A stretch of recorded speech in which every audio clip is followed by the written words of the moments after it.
అందరికీ నమస్కారం. Welcome to Vidhu's world. ఇవాళ మనం భాషా భాగాల గురించి నేర్చుకుందాం. భాషా భాగాలు మనకి మొత్తం 5 తెలుగు వ్యాకరణంలో ముఖ్యమైనవి. నామవాచకం, సర్వనామం, క్రియ, విశేషణం, అవ్యయం.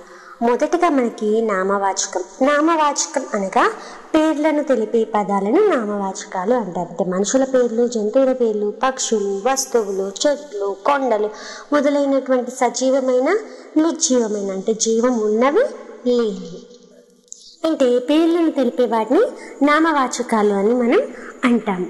ఇక్కడ ఉదాహరణ చూసినట్టయితే రామాపురం అందంగా ఉంది. రామాపురం ఊరి పేరు కాబట్టి అది నామవాచకం. సీత మంచి బాలిక, సీత అమ్మాయి పేరు, నామవాచకం. అలాగే మనం ఇక్కడ చిత్రాన్ని చూసినట్టయితే చేప, ఎలుక, గడ్డి, అమ్మాయి ఇవన్నీ కూడా బొమ్మలు కనబడుతున్నాయి కదా, ఇవన్నీ కూడా నామవాచకాలు. మీ అందరికీ నామవాచకం అంటే ఏంటో అర్థమైంది కదా. ఇప్పుడు నామవాచకానికి సంబంధించినటువంటి క్విజ్ అయితే చూద్దాం. ఇందులో నియమాలు ఏంటి అంటే ప్రతి ప్రశ్న చదివి సమాధానాలు చెప్పండి. 10 క్షణాల సమయం ఉంటుంది, అంటే 10 సెకండ్స్ ఉంటుంది. మీరు సిద్ధమే కదా. మొదటిది, కింది వాణిలో పేర్లను తెలిపే భాషా భాగం ఏమిటి? నామవాచకం, విశేషణం, క్రియ, అవ్యయం. నామవాచకం. సమాధానం నామవాచకం. నామము అంటే పేర్లను తెలిపేది నామవాచకం. రెండవ ప్రశ్న, కింది వాణిలో నామవాచక పదాన్ని గుర్తించండి. పైన గుడి, తిన్నాడు. ఓహో,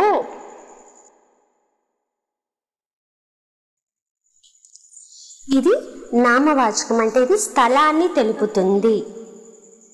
తర్వాతది డాష్ వంట చేస్తుంది. సరైన నామవాచక పదాన్ని గుర్తించండి. అన్న, బడి, తిన్నాడు, అమ్మ. ఇక్కడ వంట చేసేవాళ్ళు ఎవరు? అమ్మ. అమ్మ వంట చేస్తుంది, సరైన సమాధానం. 4వ ప్రశ్న, ఇక్కడ ఒక చిత్రం ఇచ్చారు, అనగా చెట్టు. ఇంకో పేరేంటి చెట్టుకు? వృక్షం, గృహం, తృణం, బృందం. సమాధానం వృక్షం. వృక్షం అంటే చెట్టు, చెట్టుకి ఇంకో పేరు వృక్షం. ఈ చిత్రానికి సరిపోయే నామవాచక పదాన్ని గుర్తించండి. పాఠశాల, గుడి, పుస్తకం, మొక్క. ఈ చిత్రం పేరేంటండి? సమాధానం పుస్తకం. నామవాచకం దేనిని తెలుపుతుంది? పనిని, హావభావాల్ని, రంగును, పేర్లను. మరి దేని తెలుపుతుందండి నామవాచకం? సమాధానం పేర్లను తెలుపుతుంది. తర్వాత ప్రశ్న, కింది వాటిలో నామవాచకం కాని పదాన్ని గుర్తించండి. గురువు, గుడి, తిన్నాడు, సీతమ్మ. ఇందులో 3 నామవాచకాలు ఉన్నాయి. మరి సమాధానం తిన్నాడు. తిన్నాడు అనేది క్రియాపదంలోకి వస్తుంది కాబట్టి ఇది కాదు. ఈ క్రింది వాణిలో ప్రదేశానికి సంబంధించిన నామవాచక పదాన్ని గుర్తించండి.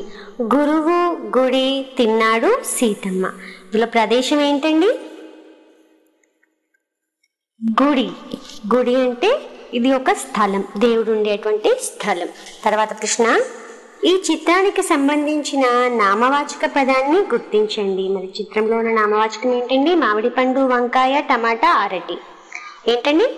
సమాధానం వచ్చేసి మామిడి పండు.